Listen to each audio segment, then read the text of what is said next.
ආයිබෝවන් එක්වන්න අදත් ඇත්ත දැනගන්න ලංකාවේ අංක එකේ සමවරතරතුරු ප්‍රකාශය ලයිව් ඇට් 8 අදත් ඔබ හමුවන මම සජිත් රණසිංහ මම ෆාතිමා නස්රින් අපි අදත් මුලින්ම බලමු ප්‍රධාන පුවත් සිරස්තල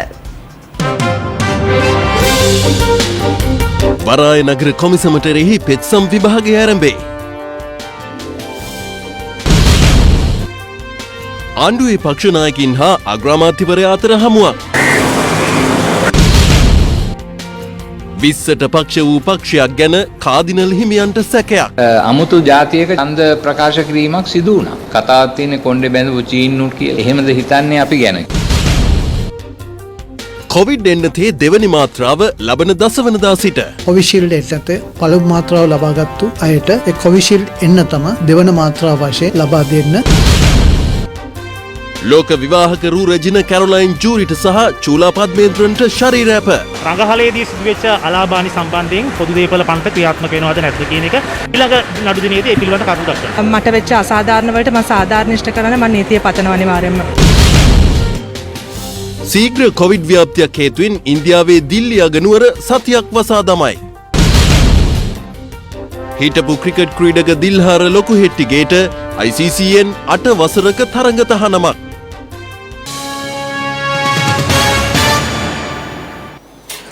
කොළඹ වරාය නගර ආර්ථික කොමිෂන් සභා පනත් කෙටුම්පත අභියෝගයට ලක් කරමින් ඉදිරිපත් කර තිබූ පෙත්සම් විභාගයට ගැනීම අද ආරම්භ වුණා. මෙම පෙත්සම් ඉදිරිපත් කළ පාර්ශවයන්ගේ කරුණු සලකා බැලූ පංචපුද්ගල ශ්‍රේෂ්ඨාධිකරණ විනිසුරු මඩුල්ල පෙත්සම් විභාගය හෙට දිනේ දක්වා කල් තැබීමට පියවර ගත්තා.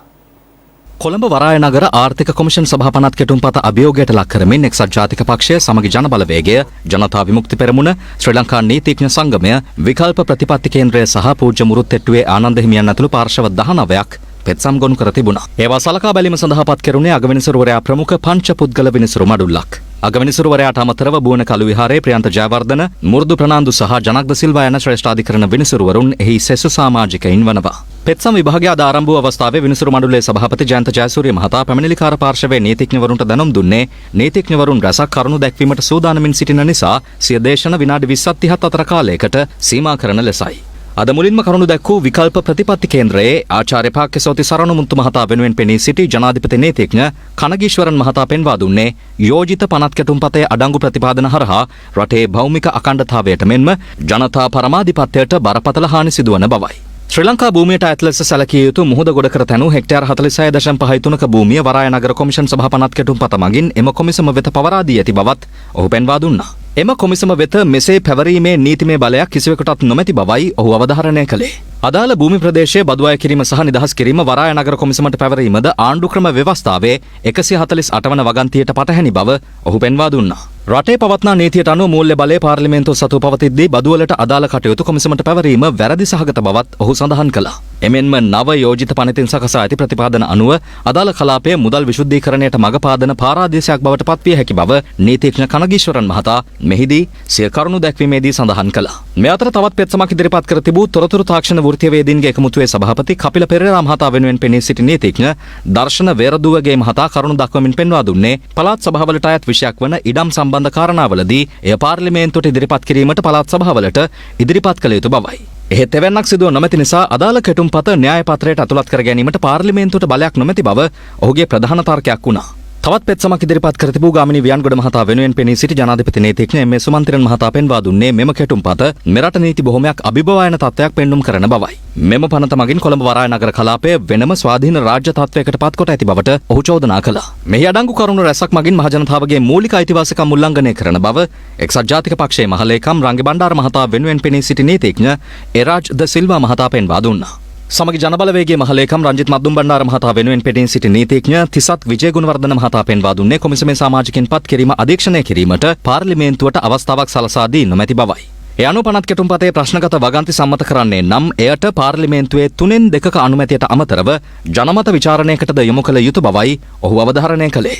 ජනතා විමුක්ති පෙරමුණේ හිටපු පාර්ලිමේන්තු මන්ත්‍රී වසන්ත සමරසිංහ මහතා වෙනුවෙන් කරුණු දැක්වූ නීතිඥ සමන්ත ජයරත්න මහතා පෙන්වා දුන්නේ වරාය නගරය කොළඹ නගර සීමාවේ පිහිටා තිබුණද කොළඹ නගර සභාවට ඊට මැදිහත් වීමට කිසිදු බලයක් නොමැති බවයි. එමෙන්ම කෙටුම්පතේ තවත් වගන්ති කිහිපයකින්ම බරපතල ලෙස රටේ මූලික නීති උල්ලංඝනය වන බවත් ඔහු පෙන්වා දුන්නා. මේ අතර වරායනගර කොමිෂන් සභා කෙටුම්පතට එරෙහිව ඉදිරිපත් වී ඇති පෙත්සම් වලට අමතරව අතරමැදි පෙත්සම් ගණනාවක්ද ඉදිරිපත් වී තිබෙනවා. ඒවා ඉදිරිපත් කළ අය අතර අමාත්‍ය මහාචාර්ය ජී.එල්. පීරිස්, ශ්‍රී ලංකා පොදු ජන පෙරමුණේ මහලේකම්, පාර්ලිමේන්තු මන්ත්‍රී සාගර කාර්යවසම්, මුදල් අමාත්‍යාංශ ලේකම් එස්.ආර්. ආටිගල, අමාත්‍ය මණ්ඩල ලේකම් WM.ඩී.ජේ. ප්‍රනාන්දු, ජනාධිපති ලේකම් ආචාර්ය පී.බී. ජයසුන්දර යන අයද සිටිනවා. ඔවුන්ගේ නීතිඥවරුන්ද ඉදිරියේදී කරුණු දැක්වීමට නියමිතයි. ඒ අනුවයි පෙත්සම්කරුවන්ට මෙන්ම අතරමැදි පෙත්සම්කරුවන්ටද තවදුරටත් කරුණු දැක්වීම සඳහා පෙත්සම් විභාගයේ හෙට දින දක්වා කල් තැබීමට ශ්‍රේෂ්ඨාධිකරණ පංච පුද්ගල විනිසුරු මඩුල්ල තීරණය කළේ. මේ අතර කොළඹ වරායනගර ආර්ථික කොමිෂන් සභා කෙටුම්පතට එරෙහිව පෙරටුගාමී සමාජවාදී පක්ෂය අද මෙලෙස නිහඬ විරෝධතාවක නිරත වුණේ ශ්‍රේෂ්ඨාධිකරණයේ ඉදිරිපිටදී.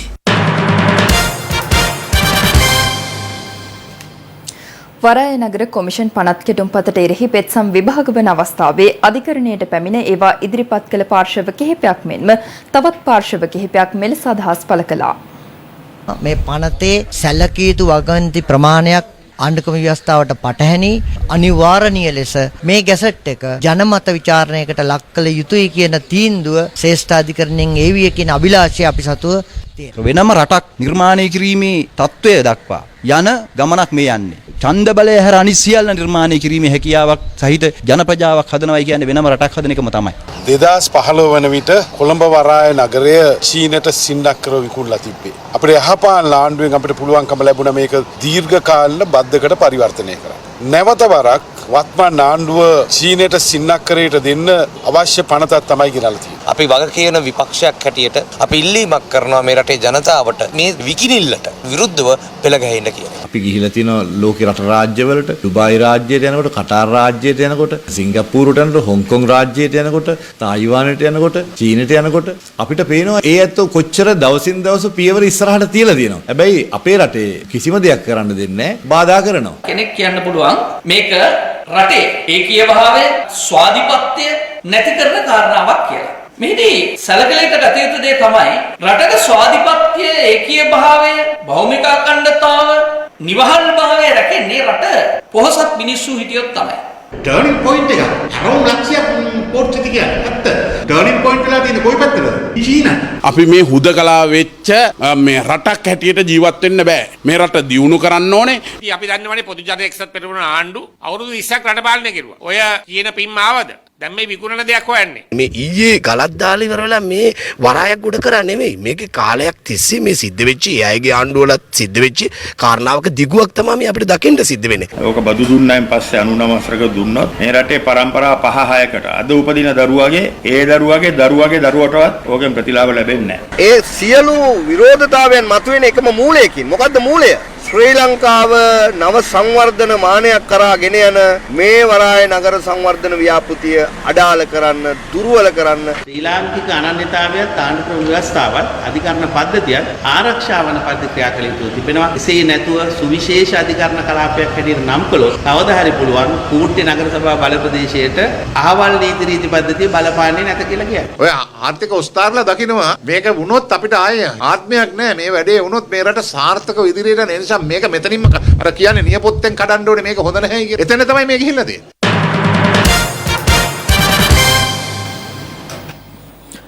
වරාය නගර ආර්ථික කොමිෂන් සභා පනත් කෙටුම්පත මගින් බුද්ධ ශාසනයට හිමි තැන අහිමි වී ඇති බව ජාතික විද්වත් සංඝ සභාව පවසනවා. අද පෙරවරුවේ සම්බන්ධ වන ලිපියක් සංඝ සභාවේ භික්ෂුන් වහන්සේගේ මූලිකත්වයෙන් බුද්ධ ශාසන ආගමික හා සංස්කෘතික කටයුතු අමාත්‍යාංශ ලේකම්වරයාට බාර දීමටද පියවර ගත්තා. ජාතික විද්වත් සංඝ සභාවේ භික්ෂුන් වහන්සේ පිරිසක් අද උදෑසන බුද්ධ ශාසන ආගමික හා සංස්කෘතික කටයුතු අමාත්‍යාංශයට වැඩම කර එහි ලේකම්වරයාට අදාළ ලිපිය බාර දීමට පියවර ගත්තා. ඒ වරාය නගර ආර්ථික කොමිෂන් සභා පනත් කෙටුම්පතේ 52, 53 සහ 73 වැනි වගන්ති මගින් අනුක්‍රම ව්‍යවස්ථාවෙන් බුද්ධ ශාසනයට හිමි තැන අහිමි වන බව පවසමින් රාජ්‍ය ව්‍යවස්ථාවේ 9 වෙනි වගන්තිය වන බුද්ධ ශාසනය ආරක්ෂා කොට පෝෂණය කිරීම රජයේ වගකීමයි කියන ව්‍යවස්ථාවට මේ පනත් කෙටුම්පත විරසකයි එකඟත්වයක් පත් වෙන්නේ නැහැ. ඒ ව්‍යවස්ථාවට පටහැනි ආකාරයෙන් තමයි මේ කොමිෂන් සභා පනත කෙටුම්පත් කරලා තියෙන්නේ. හින්දු, ක්‍රිස්තියානි, ඉස්ලාම් ආදී සෑම ආගමකටම පොදු සදාචාර පද්ධතියක් තමයි 9 වෙනි ව්‍යවස්ථාව යටතේ සංග්‍රහ වෙන්නේ. මෙතුණු රාජ්‍ය අමාත්‍යවරුන් වන අජිත් නිවාඩ් කබ්‍රාල්, ලොහන් රත්වත්තේ සහ පාර්ලිමේන්තු මන්ත්‍රී වසන්ත යාපා බණ්ඩාර යන මහත්වරුන් අමරපුර සංඝ සභාවේ සභාපති වැඩබලන උත්තරීතර මහානායක අතිපූජ්‍ය ගන්තුනේ අස්සජි හිමියන් බැහැදුටුවා. මෙතර රාජ්‍ය අමාත්‍ය අජිත් නිවාඩ් කබ්‍රාල් මහතා ඊයේ පසුරුවේ මේරිගම විද්‍යාවාස පිරිවෙන් විහාරස්ථානයට ගොස් ශ්‍රී ලංකා රාමඤ්ඤ මහානිකායේ මහානායක අතිපූජ්‍ය මකුලෑවේ විමල නාහිමියන් බැහැදක වරාය නගරයේ ක්‍රියාත්මක වන ආකාරය සම්බන්ධව මහානායක ස්වාමින් වහන්සේ දැනුවත් කළා. මෙම අවස්ථාවට අමාත්‍ය ප්‍රසන්න රණතුංග, පාර්ලිමේන්තු මන්ත්‍රීනි කොකිල ගුණවර්ධන ඇතුළු පිරිසක් එක්ව සිටියා. මෙතනදී මේක මට දුරට කිසිම විදිහක අපේ රටේ නීතිය කිසි විදිහක නිලධාරීන්ගේ පරිදි නැහැ. භූමිය අංගලක්වත් අපි පවරලක් නැහැ. සම්පූර්ණ භූමිය දෙන්නේ රටේ යටි. අපිට එතන බලයේ එළෙන්නම තියෙන සම්පූර්ණ බලය තියෙනවා. මේ කිවිසුමක් නෙමෙයි, මේක ඇවිල්ලා පනතක්.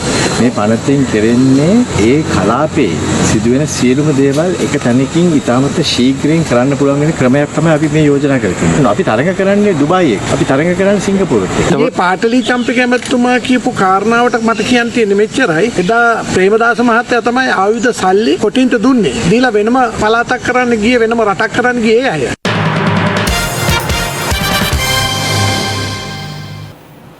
විශේෂ සාකච්ඡාවක් සඳහා ආණ්ඩු පක්ෂයේ සමාජිකයින් අද අරලියගහ මන්දිරයට කැඳවා තිබුණා. මේ අතර පාර්ලිමේන්තුවේ පක්ෂ නායකයන්ද අද රැස් වුණා. පාර්ලිමේන්තුවේ ඉදිරි සතියේ වැඩපිළිවෙල සාකච්ඡා කිරීම ඇතුළු කරුණු කිහිපයක් පිළිබඳව සාකච්ඡා කිරීමටයි අද පාර්ලිමේන්තු පක්ෂ නායකයන්ගේ රැස්වීමක් කතානායකවරයා විසින් කැඳවා තිබුණේ. ආපසු පැමිණි පක්ෂ නියෝජිතයින් මාධ්‍ය හමුවේ මෙලෙස අදහස් පළ කළා. පක්ෂනායක රැස්වීමේදී අපි තීරණයක් ගත්තා දේශපාලන පරිගැනීම කොමිසම වාර්තාව ගැන ජර්මන් ඩිබේට් එකක් මේ සති තර්ස්ඩේ ෆ්‍රයිඩේ කරනවා කියලා. දැන් වරාය නගර ව්‍යාපෘති සම්බන්ධව කොහොමද ඔබතුමාලගේ මතය? ඒ ගැන සාකච්ඡා වුණාද? නෑ ඒක ගැන සාකච්ඡා වුණේ නෑ. මොනවාද දැන් ඒක අධිකරණේ නඩු කියනවනේ. ඒක හෙට දවස ගන්න තිබුණේ, ඒක දැන් ගන්න බෑ. මොනවද මේ නඩු කටයුතු ඉවර වුණාට පස්සේ තමයි ඒක පාර්ලිමේන්තු විවාදයට ගන්න පුළුවන්. දැන් විජේදාස රාජපක්ෂ මැතිතුමාගේ මේ ප්‍රකාශ සම්බන්ධව ඔබතුමාලගේ පක්ෂයේ මතය මොකද්ද? ඒක ගැන අපිට මතයක් නෑ. එතුමා ආණ්ඩුවේ ඇතුළේ ඉඳගෙන ඒක කියනවා. ඉතින් අපි මොනවද කියනද ඒක ගැන? අද එතුමා ආණ්ඩුවට විරුද්ධව කතා කරන එක අගය කරන්න ඕනේ. එතුමාගේ ප්‍රතිපත්තිවල ප්‍රශ්න තියෙන්න පුළුවන්. හැබැයි එතුමා බය නැතුව ඇවිල්ලා කතා කරා. ඒ විතරක් නෙවෙයි. දැන් අද වෙනකොට ආණ්ඩු පක්ෂයේ පක්ෂ නායක රැස්වීමෙන් පක්ෂ ගණනාවක නායකයෝ නැගිටලා යනවා. මොකක්ද මේ පක්ෂ අභ්‍යන්තරයේ ඇතිවිලා තියෙන අර්බුදේ? මේක හංගල ගහන්න හැදුවේ. නඩු දාන්න බැරි වෙන්න හංගල ගහන්න හදපු එක අද රටේ ජනතාවට එලි වෙලා තියෙනවා. පෝට් සිටි පනතේ යම් යම් සංශෝධන තියෙනවා නම් ශ්‍රේෂ්ඨාධිකරණයේ නිගමනයත් එක්ක සංශෝධනයක් කරන්න අවශ්‍ය නම් ඒක කරන්න පුළුවන් කළා පාර්ලිමේන්තුවේ සම්මත කරයි. මේ අතර අද අරලියගහ මන්දිරයේදී තවත් විශේෂ හමුවක් පැවැත්වුණා. ඒ අගමැතිවරයා සහ ආණ්ඩු පක්ෂයේ මන්ත්‍රීවරුන් අතරයි. මොකද මේ හදිස්සියේ මේ රැස්වීම?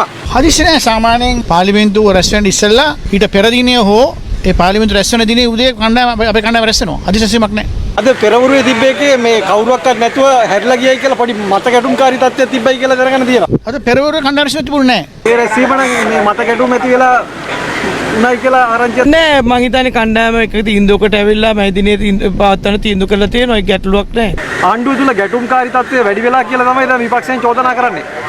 විපක්ෂයේ කොහොමත් බලන්නේ ආණ්ඩුව තුල යම් ප්‍රශ්න ඇති වෙනවා කියලා පෙන්වන්න. අපි විශ්වාස කරන්නේ ඒකේ විපක්ෂයේ කාර්යභාරය. හැබැයි ආණ්ඩුවක් විදිහට ස්ථාවරව නොසලී ප්‍රතිපත්ති ප්‍රකාශනයේ සඳහන් පරිදි මේ රට ගොඩනැගීම සහ ජන ජීවිතය ගොඩනගා ගැනීමේ වැඩපිළිවෙල ක්‍රියාත්මක කිරීමට කටයුතු කරනවා.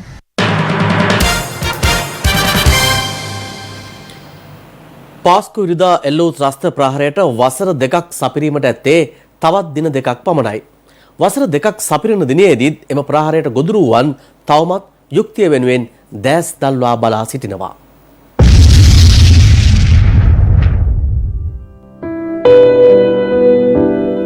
කොච්චිකඩේ ශාන්ත අන්තෝනි දේවස්ථානය.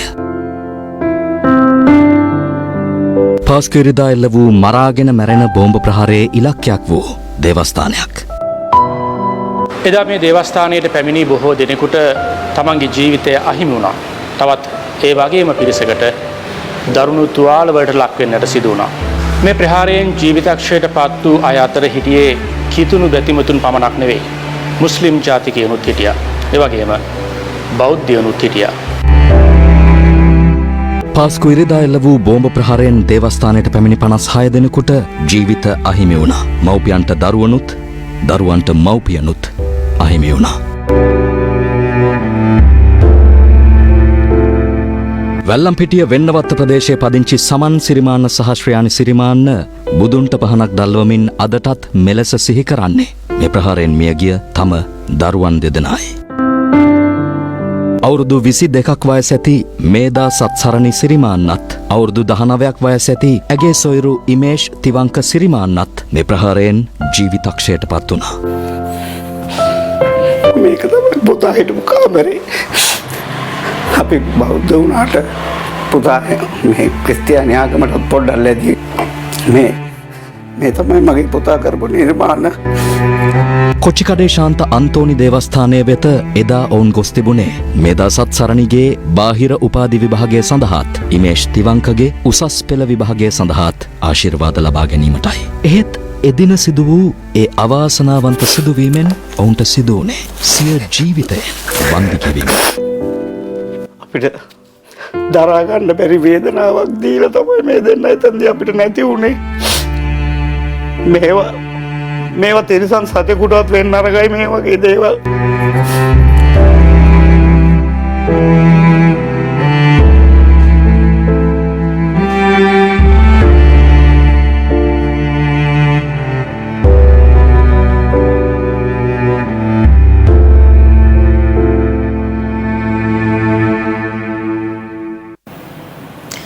විසිවන ආණ්ඩුක්‍රම ව්‍යවස්ථා සංශෝධනයේදී විපක්ෂයේ එක්තරා පක්ෂයක් ඡන්දය ප්‍රකාශය කළ ආකාරය පිළිබඳව සැකයක් මතුවන බවට අගරාධගුරු අතිඋතුම් මැල්කම් කාදිනල් රංජිත් හිමිපාණන් පවසනවා.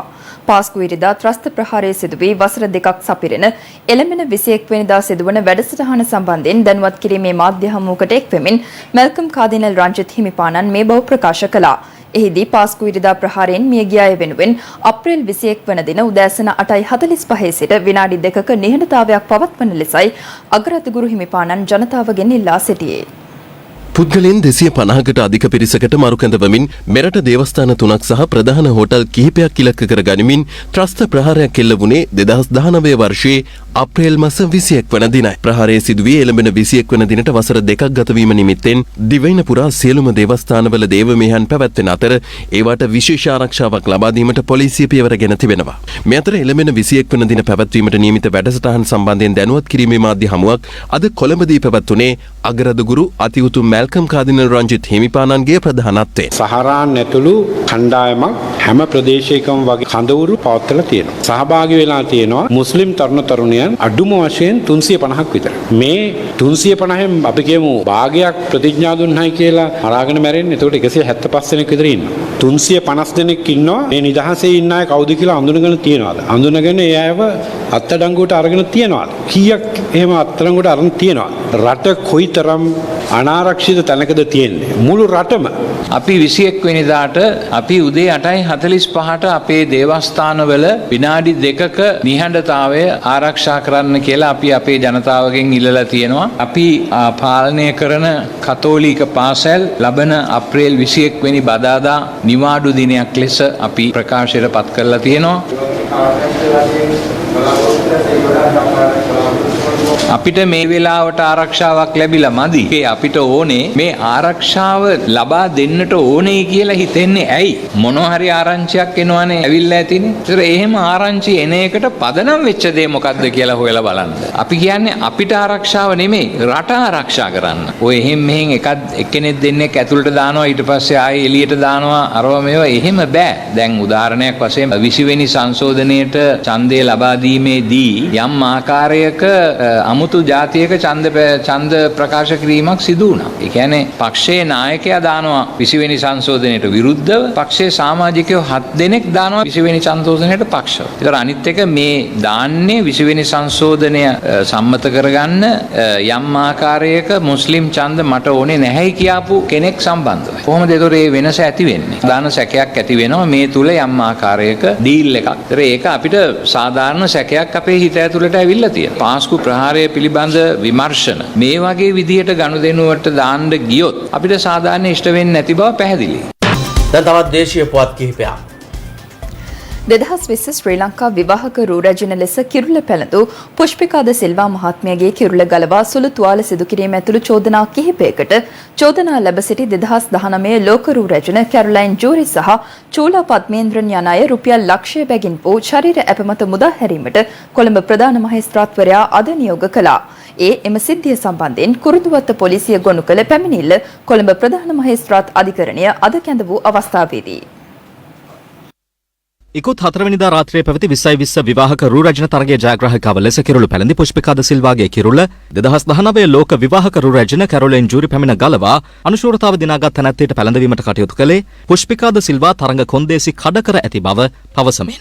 අදාළ සිද්ධියේදී පුෂ්පිකා ද සිල්වාගේ හිසට සුළුතුවල සිදු වී ඇති අතර ඒ සම්බන්ධයෙන් ඇය කුරුඳුවත්ත පොලිසියට පැමිණිල්ලක් කළා. ඒ අනුව දෙපාර්ශවයෙන්ම ප්‍රකාශ ලබා ගැනීමෙන් අනතුරුව පසුගිය 8 වෙනිදා 2019 ලෝක රු රැජින කැරොලයින් ජූරි සහ නිරූපණ ශිල්පිනී චූලා පද්මේන්ද්‍රන් අත්අඩංගුවට ගැනීමට කුරුඳුවත්ත පොලිසිය කටයුතු කළා. පසුව ඔවුන් දෙදෙනා අපමත මුදාහැරීමට පොලිසිය කටයුතු කළ අතර ඒ පිළිබඳව කොළඹ මහේස්ත්‍රාත් අධිකරණයට කරුණු වාර්තා කළා. ඒ අනුව අද දෙපාර්ශවයම අධිකරණය හමුවට පැමිණියා. එහිදී කොළඹ ප්‍රධාන මහේස්ත්‍රාත් බුද්ධික ශ්‍රී රාගල මහතා නියෝග කර ඇත්තේ 2019 ලෝක විවාහක රු රැජින කැරොලයින් ජූරි සහ නිරූපණ ශිල්පිනී චූලා පද්මේන්ද්‍රන් යන අය රුපියල් ලක්ෂය බැගින් වූ ශරීර ඇප මත මුදාහරින ලෙසයි. මෙහිදී සිද්ධියට අදාළව කරුණු දක්වා ඇති කුරුඳුවත්ත පොලිසිය අදාළ සිද්ධියේදී නෙළුම් පොකුණ රංගහලට රුපියල් ලක්ෂ 4ක පමණ අලාභයක් සිදු ඇති බවටත් කරුණු වාර්තා කර තිබෙනවා. එම අලාභය නිශ්චිතවම ගණනය කර නීතිපතිවරයා වෙත යවා උපදෙස් ලබාගෙන යලි කරුණු වාර්තා කරන ලෙස එහිදී ප්‍රධාන මහේස්ත්‍රාත්වරයා පොලිසියට දැනුම් දී තිබෙනවා. අදාළ නඩුව ජුනි මාස 28 වෙනිදා යලි කැඳවීමට නියමිතයි. මේ වෙච්ච ප්‍රශ්නෙට මම ඇත්තටම කනගාටු වෙනවා. මොකද මට මේ ප්‍රශ්න ගොඩක් දුරදිග ගෙන යන්න ඕන උනේ නැහැ. ඔවුන්ට තමයි නීතිමය ක්‍රියාමාර්ග වලට යන්න ඕන වෙලා තිබුණේ. අද අපේ නඩුව රජයේ නඩුවක් බවට පත් වුණා. දැන් මම සාක්ෂිකාරියක් විතරයි. ඒ වගේම කියන්න ඕනේ තවත් මාධ්‍ය හරහා ඔවුන් මට අපහාස කරගෙන යනවා. ඉදිරියේදී මගේ නීතිඥතුමියත් එක්ක මට වෙච්ච අසාධාරණ වලට මම සාධාරණීෂ්ඨ කරන්න මම නීතිය පතනවා අනිවාර්යයෙන්ම. අපි අද ජූරි වෙනුවෙන් පෙනී සිටියා. පෙනී සිට අපි ඒ සම්බන්ධයෙන් කරුණු දැක්වීමක් කරා. ඒ අනුව ඉදිරි ජූනි මාස 28 වෙනිදා මේ සම්බන්ධයෙන් ඉදිරි වාර්තා ඉදිරිපත් කරන්න කියලා කිව්වා. පාඩුවක් කළා තියෙනවා කියලා. අද තමයි ඒ සම්බන්ධයෙන් කරුණු වාර්තා කරේ. මුල් බී වාර්තාවෙත් එහෙම කරුණු වාර්තා කිරීමක් කළා නැහැ. ඒක නිසා අපි ඒ සම්බන්ධයෙන් දන්නේ නැහැ. ගරු මහේස්ත්‍රාත්තුමාත් ඒ සම්බන්ධයෙන් නියෝගයක් කරා. ඒ නියෝගය අනුව සහ ඉදිරි වාර්තා අනුව අපි සලකා බලමු මොකද සිද්ධ වෙන්නේ කියලා. විශේෂයෙන් රංගහලේදී සිදුවෙච්ච අලාභානි සම්බන්ධයෙන් පොදු දේපල පනත ක්‍රියාත්මක වෙනවද නැද්ද කියන එක ඊළඟ නඩු දිනේදී ඒ පිළිබඳව කරුණු දක්වනවා.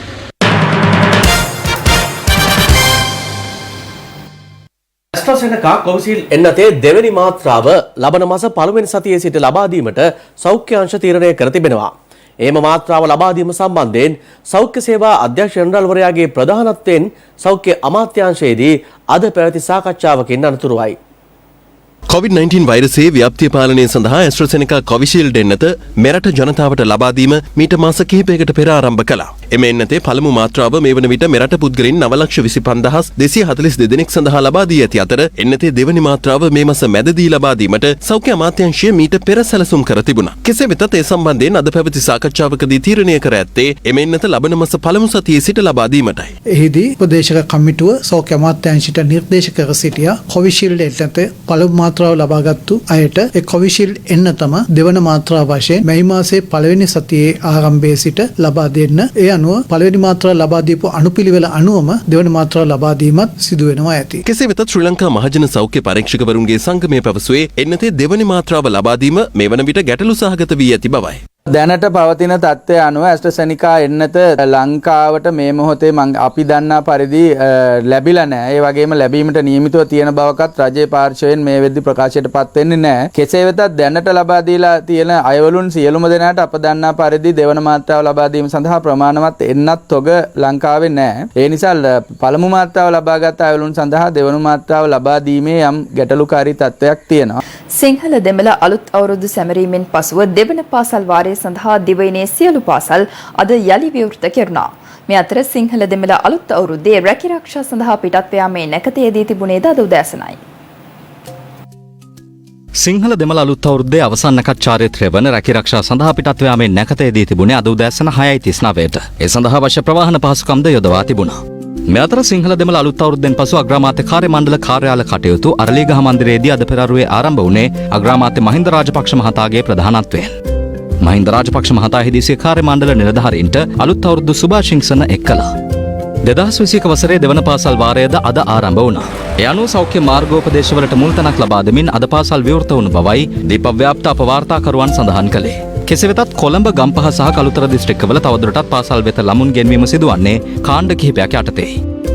ඒ අනුව සිසුන් 15ක් දක්වා සිටින පන්ති සෑම සතිය දිනකමත් සිසුන් 16ක් 30ක් අතර සිටින පන්ති කාමර කණ්ඩායම් දෙකකට බෙදා සතියක් හැර සතියක් ලෙසත් සිසුන් 30කට වැඩි පන්ති කණ්ඩායම් 3කට බෙදා සමාන දින සංඛ්‍යාවක් වනසේ පැවැත්වීමටත් අධ්‍යාපන අමාත්‍යාංශය කටයුතු යොදා තිබෙනවා. ඒ අනුව දිවයින පුරා සිසුන් මෙලෙස පාසල් වෙත පැමිණියා. අවුල නැහැ මදාම තියෙනවා. හරි. හොඳයි. හොඳයි. හරි.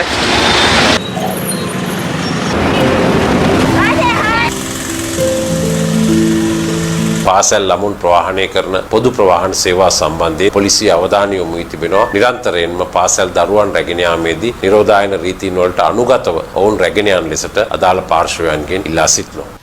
මේ අතර අද මාධ්‍ය හමුවක් ඇඳවමින් අධ්‍යාපන අමාත්‍ය මහාචාර්ය ජී.එල්. පීරිස් මහතා පැවසුවේ ලබන 27 වෙනිදා සිට සියලු විශ්වවිද්‍යාලද ආරම්භ වන බවයි.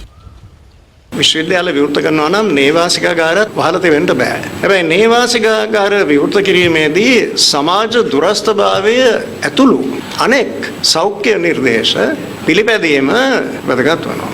ඒ නිසා අපි තීරණය කරලා තිබෙනවා විශ්වවිද්‍යාල එන සතියේ ආරම්භ වන විට මුලින්ම 4 වන වසරේ හා 3 වන වසරේ ශිෂ්‍යයන් විශ්වවිද්‍යාල වලට කැඳවීමට. එතනින් පටන් අරන් ඉන් පසුව පළවෙනි වසරේ හා දෙවන වසරේ ශිෂ්‍යයන්ට විශ්වවිද්‍යාල පන්ති විවෘත කිරීම තමයි රජයේ සැලැස්ම. ඔබ අලුත් ලයිව් ඇට් සමගින් වනාලි තර්ජනයට ස්ථිර විසඳුම් ඉල්ලා මහියංගනයේ ගොවින් ආරම්භ කළ සත්‍යාග්‍රහයට අදට දින 34ක්. මේ අතර වැලිකන්ද කාලිංගවිල ප්‍රදේශයේ වගාලින්දකට වැටුණු වනාලියෙකු බේරා රක්ෂිතයට මුදා හැරීමට වනජීවී නිලධාරීන් සහ සිවිල් ආරක්ෂක බලකායේ නිලධාරීන් එක්ව ඊයේ කටයුතු කළා. වැලිකන්ද කාලිංගවිල සිවිල් ආරක්ෂක ගොවිපලේ වගාලින්දකටයි මේ වනාලියා මෙලෙස වැටී සිටියේ. වැලිකන්ද වනජීවි නිලධාරීන් සහ කාලිංගවිල සිවිල් ආරක්ෂක බලකා නිලධාරීන් එක්ව අලියා ලිනෙන් ගොඩට ගැනීමට කටයුතු කළා.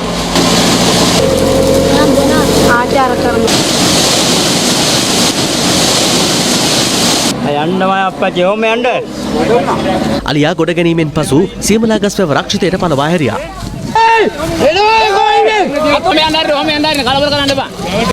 මේ අතර මහියංගනයේ පූජානගරයේ විල්ලුපිටිය ගම්මානයේ මහියංගනයේ සහ මීපේ ගොවි ජනපදවලට අයත් ජනතාව වනාලි ගැටලුවට ස්ථිර විසඳුම් ඉල්ලා ඊ රාත්‍රියේ මෙලෙස විරෝධතාවක නිරත වුණා.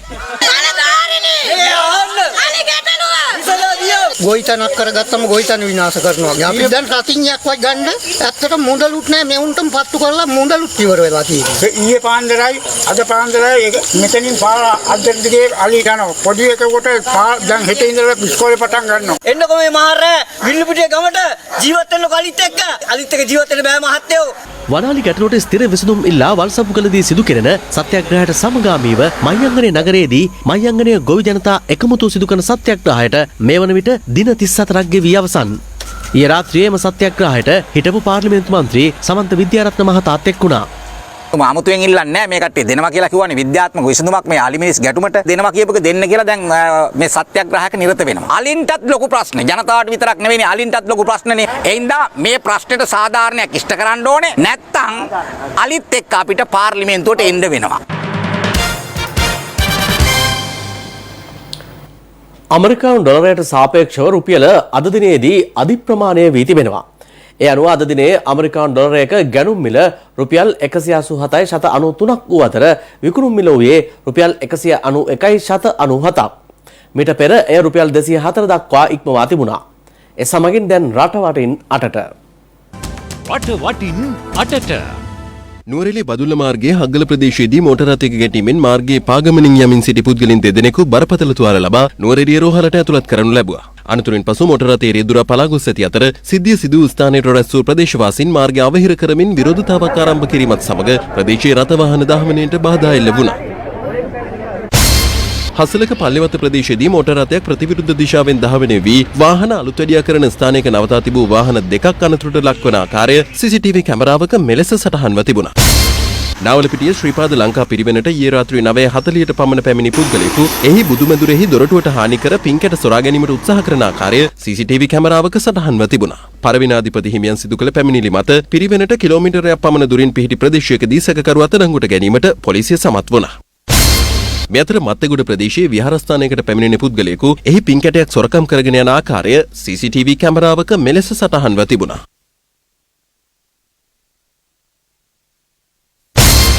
රුපියල් කෝටි 2කට ආසන්න වටිනාකමකින් යුත් කෙරළ ගංජා කිලෝග්‍රෑම් 89යි ග්‍රෑම් 355ක් සමග සැකකරුවන් තිදෙනෙකු මන්නාරම පොලිසිය විසින් අත්අඩංගුවට ගෙන තිබෙනවා. පොලිසිය උතුරුමැද නාවික විධාන නිලධාරීන් සමග එක්ව සිදු කළ මෙම මෙහෙයුමේදී උර පහක අසුරා ට්‍රක් රථයක ප්‍රවාහනය කරමින් තිබූ මෙම කෙරළ ගංජා තොගය අත්අඩංගුවට ගනු ලැබුවා. බැඳුම්කර සිද්ධියට අදාළව හිටපු මුදල් අමාත්‍ය රවි කරුණානායක ඇතුළු සැකකරුවන්ට ත්‍රිපුද්ගල මහාධිකරණයෙන් අප ලබා දීම අභියෝගයට ලක් කරමින් නීතිපතිවරයා අද ශ්‍රේෂ්ඨාධිකරණය හමුවේ අභ්‍යාචනයක් ගොනු කරනු ලැබුවා. එසමගින් live at 8 අදට අවසන්. live at 8 SMS සේවාව තිරේ දිස්වන ආකාරයට ඔබට සක්‍රිය කරගත හැකි අතර උණුසුපුවත් දැන ගැනීම සඳහා www.liveat8.lk වෙබ් අඩවියට පිවිසෙන්න. ඔබට සුබ රාත්‍රියක්.